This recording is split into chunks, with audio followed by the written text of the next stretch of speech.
వెల్లువెత్తుతున్నాయి. Toshiba corporation అనుబంధ సంస్థ transmission distribution systems India Telangana ప్రభుత్వంతో కలిసి పనిచేసేందుకు ముందుకొచ్చింది. విద్యుత్ సరఫరా, పంపిణీ రంగంలో పెట్టుబడులు, ఆవిష్కరణలను ప్రోత్సహించేందుకు రాష్ట ప్రభుత్వంతో ఒప్పందం కుదుర్చుకుంది. రుద్రారంలో తోషిబా కొత్త ఫ్యాక్టరీ ఏర్పాటుకు ఆసక్తి చూపింది. 562 కోట్ల పెట్టుబడులు పెట్టడంపై ఒప్పందం కుదిరింది.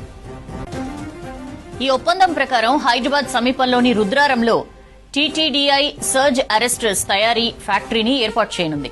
వీటితో పాటు power transformers, distribution transformers, gas insulated switch gear తయారీ సామర్థ్యాన్ని విస్తరించడానికి ఇప్పటికే అక్కడున్న ఫ్యాక్టరీలను అప్గ్రేడ్ చేయనుంది. ఈ ప్రాజెక్టు కోసం 562 కోట్ల పెట్టుబడులు పెట్టనున్నారు.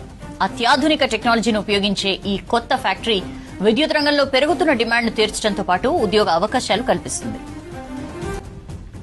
రుద్రారంలో ఇప్పటికే 2 ఫ్యాక్టరీలను విజయవంతంగా నిర్వహిస్తున్న టీటీడీఐ ఈ కొత్త పెట్టుబడితో 3వ ఫ్యాక్టరీ నెలకొల్పనుంది.